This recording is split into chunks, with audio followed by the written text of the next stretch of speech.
আশা করি বুঝতে পারছো। আচ্ছা, একটা বিষয় কথা বলতে চাই, একটা বিষয় নিয়ে। আজকে তোমাদের গণিত পরীক্ষার এসএসসি 2026 ব্যাচের গণিত পরীক্ষা হলো এবং অনেকেই এমসিকিউতে বোধহয় সমস্যা কারো 8টা 9টা করে হয়েছে, তারা একটু চিন্তিত। আমি একটু এনশিওর করতে চাই। মোটামুটি আমার যতটুকু অভিজ্ঞতা, যদিও 10টা বলা হয়, 10টা এমসিকিউ হলে পাস মার্কস, যেহেতু আলাদা আলাদা। আমি পরীক্ষা নিয়ন্ত্রক স্যারের সাথে কথা বলেছি রাজশাহী বোর্ডের, উনি বলেছেন আলাদাভাবেই পাস। তবে গতবারে আমার একজন স্টুডেন্ট, দুজন স্টুডেন্ট ছিল যাদের এমসিকিউ মানে বিলো 10 হয়েছিল।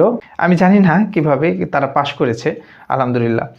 তো তোমাদের যাদের 9টা হয়েছে মোটামুটি, তারা মোটামুটি শিওর থাকতে পারো ইনশাল্লাহ তোমরা পাশ করবা। আর এটা নিয়ে আসলে টেনশন করে তো কোনো লাভও নাই। সুতরাং পরবর্তী পরীক্ষার জন্য প্রিপারেশন ভালো করে নাও, সেটাই হচ্ছে সবচেয়ে বেটার। আর এমসিকিউতে কেন আসলে ফেল করবা, আমি তোমাদের সবসময় একটি কথা বলে থাকি। আমি মানে বুঝতে পারি না, আমার স্টুডেন্টদের বলছি বিশেষ করে, আমি সবসময় বলে থাকি এমসিকিউতে পাশ করাটা একেবারে ইজি। যদি কেউ কখনো নাই পড়ে, একেবারেই কোনো প্রিপারেশন ছাড়া যদি কেউ এক্সাম দিতে যায়, তারপরে এমসিকিউতে অন্তত ফেল করার কথা না। লিখিততে একটু খারাপ করার তাও সম্ভাবনা আছে, কিন্তু এমসিকিউতে কীভাবে করবে? কারণ আমি বলেছি বোর্ড এক্সামগুলোতে সাধারণত অপশান দেওয়া হয় ক খ গ ঘ, 4টে অপশানের মধ্যে কম্বিনেশন করে কিন্তু দেওয়া হয়, অর্থাৎ সবগুলা যে ক হবে বিষয়টা এমন না।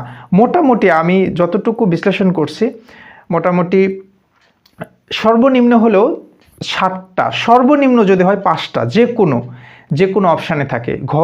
ঘ একটু কম থাকে, ঘতে হয়তো 6টা 7টা দেয়, বাদ বাকি সবগুলাই সর্বনিম্ন হলে 7টা, 10টা পর্যন্ত থাকে, 10টা 11টা। অর্থাৎ কোনো স্টুডেন্ট যদি এরকম করে যে আমার কমন নাই, 2টা 3টা আসলে সবাই কমন পায়, 1টা 2টা 3টা এরকম কমন পাই।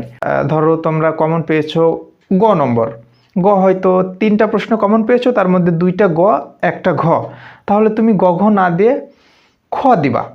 বিশেষ করে মানে এমসিকিউ অ্যান্সারগুলো ক খর মধ্যে বেশি দেয়, তো খ নম্বর অ্যান্সারটা সবগুলো তুমি যদি খ দাও, সবগুলো যদি খ দাও, তারপরে তোমার 7টা হবে। আর তুমি নিজে 3টা পারছো, তাহলে কেন তুমি ফেল করবা বলো? যখন একজন স্টুডেন্ট মানে এমসিকিউর কথা বলে, আমার আসলে খুব মানে খারাপ লাগে। একটু তো বুদ্ধি থাকতে হবে, তাই না? তুমি প্রিপারেশন নাওনি তো অন্তত কিছুটা বুদ্ধি তো থাকতে হবে, সেন্স তো কাজ করতে হবে। বারবার বলছি, তুমি যেই একটা অপশান যে কোনো বেছে নিবা, যেইটা তুমি কমন পাইছো 2টা 3টা, এইটা ব্যতীত ধরো খ কমন পাইছো, তাহলে 3টা 4টা কমন পাইছো, হয়তো 3টা কমন পাইছো, তাহলে খ দিবা না, তুমি গ নম্বর অপশানটা চুজ করবে। সবগুলা বাদ বাকি সবগুলা যদি তুমি গ দাও, আমি তোমাকে নিশ্চিতভাবে বলতে পারি 100% তুমি পাস করবা, 10 পাবাই, তুমি নিশ্চিতভাবে পাবা। সুতরাং একটু বুদ্ধি নিয়ে চলো, আর প্রিপারেশান তো নিতেই হবে, এখন তো আর সেই অপশান নাই। সো ভালো প্রিপারেশান নিবা, ভালো পরীক্ষা দিবা, পাশের জন্য তোমাকে টেনশন করতে হবে কেন বলো? আর এই সময় বিশেষ করে ম্যাথে পাশ করা, আমার মনে হয় পাশ করাটাই সহজ, ফেল করা কঠিন। কারণ পরিসংখ্যান থেকে 2টো প্রশ্ন তুমি ইচ্ছা করলে লিখতে পারো। পরিসংখ্যান থেকে 2টো প্রশ্ন করলে তুমি প্রায় 10-20 মার্কস, ছোট প্রশ্ন থাকে ওখানে 2টা বা 3টাও থাকে অনেক সময়, তাহলে 3 দুগুণ 6, 20 আর 6 26, আর তোমাকে তো এমসিকিউতে পাস করতে হচ্ছে 26 আর 10 36 মার্কস। তুমি একটু চিন্তা করো, কেন ফেল করবা বলো? একজন স্টুডেন্ট যদি 2 বছরে শুধু পরিসংখ্যান অধ্যায়টা করে, পরিসংখ্যানে মাত্র 6টা প্রশ্ন আছে, মাত্র 6টা প্রশ্ন, একদম নিশ্চিতভাবে ওই 6টার মধ্যে 6টা না 5টা, আয়তলেখ খুব একটা দেয় না তো, গড়, মধ্যক, প্রচুরক, অজীব রেখা এবং বহুভুজ, এই 5টা অপশান আছে, অপশানে 5টা দেয়। তাহলে কেন ফেল করবে একজন স্টুডেন্ট? অন্তত গণিতের শিক্ষক হিসেবে আমি গণিতকে প্রেফার করছি, প্রত্যেকটা সাবজেক্টেই তাই। সো ভালো প্রিপারেশন নেবা, তোমাদের পরীক্ষা ভালো হবে ইনশাল্লাহ, সেই প্রত্যাশা করি। আর এমসিকিউতে যদি যাদের এখন তো আসলে যারা প্রস্তুতি নিচ্ছ, ওই লেভেলের প্রস্তুতি নেওয়া তো সম্ভব না, যতটুকু পারো নাও।